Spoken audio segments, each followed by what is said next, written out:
Okay, so now we are going to take a peek at assignments. So assignments is essentially where your kiddos are going to turn their work in and you are going to be grading it. So I have a few assignments in here because they are graded. So I have quizzes and discussions. If my quizzes or discussions were not graded, they would not show up in assignments. So I'm actually going to create an assignment that I want my students to turn in. So I'm going to hit add assignment here.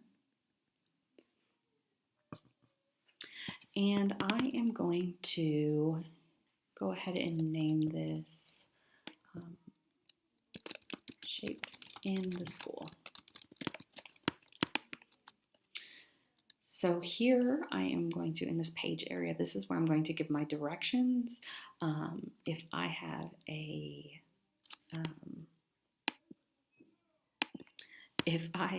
a Google Doc that I want to attach, I can throw that in here if I want to. So I'm going to make it worth 10 points, and I'm going to say find shapes throughout the school, add them to a Google Doc, and put in the explanation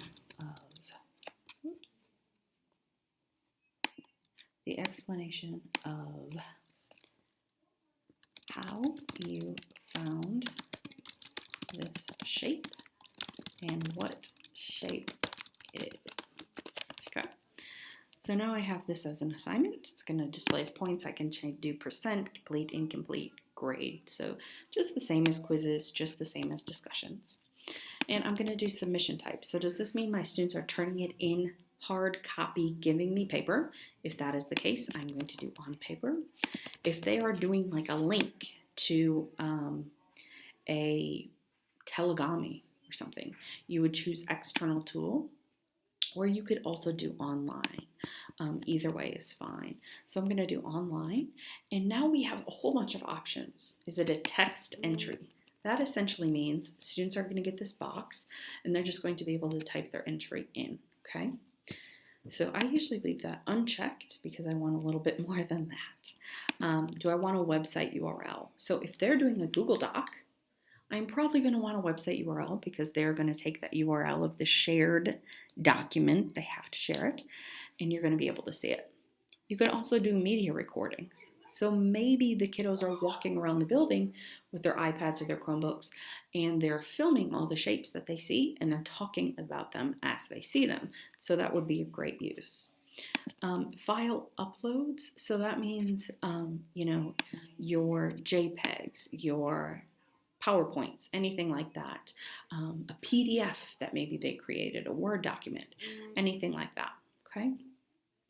You can also make it a group assignment.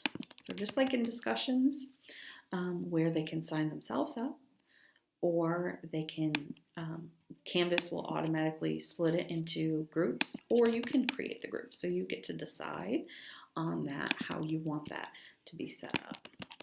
So let me uncheck that guy. Love this, require peer reviews, okay? And you can automatically assign peer reviews, so everybody has to do 3 peer reviews. And those peer reviews are going to be due on the 27th. The peer review has to be done after the due date. My absolute favorite part of this peer review process is that peer reviews can remain anonymous if you check that box, which is really, really cool. Okay, so I'm just going to actually change that to manual. And then if I want this to be included in my student information system, again, that's PowerSchool, which I do, I'm going to click there.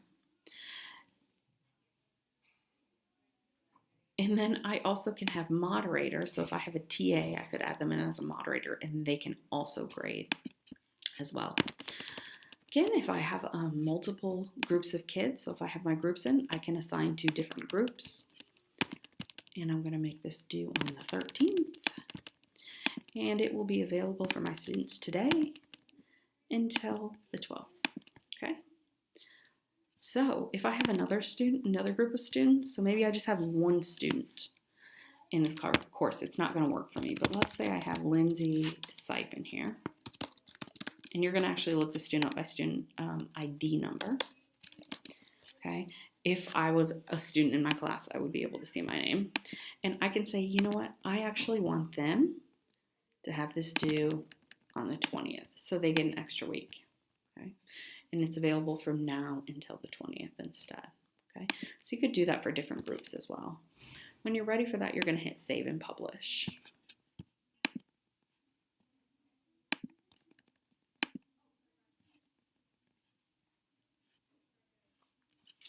So now it is saved. If I wanted to add a rubric to this, I can. So I can add, spelling. I'm going to check the spelling. So full marks to no marks.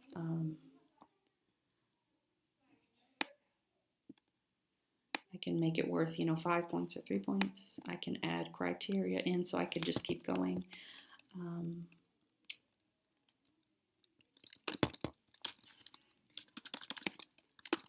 Found 5 shapes and had good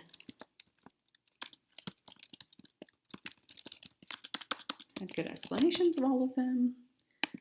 Again, I'm going to go from 5 to 0. That's fine. And I can add as many more as I want. I could also just do a free form comments, and then my students would no longer kind of get a check yes or no. And I'm going to use this rubric for assigning my grades. So once my students start submitting, what I'm going to do is I'm going to come over here on SpeedGrader up at the top. SpeedGrader is really nice. SpeedGrader allows you to go through all of your students and to be able to see them. What I'm going to do is I'm going to pop out of this course, pop into another course so you can see. Okay, so I actually popped into a course where I have grades. I do want to show you what SpeedGrader looks like because it's awesome. So I'm going to hit SpeedGrader here. And these are playlists that folks created. And the neat thing about this is our playlist is actually going to be embedded in here. So you could look at the document. So if it's a Google Doc, you'll actually be able to look through it without having to go out to Google and to be able to give your assignment, okay? So if I had a rubric attached, my rubric is going to populate right here, and I'll just be able to click 5, 3, 2, 1, 0. And I can go through all my students pretty relatively fast and look at what they have.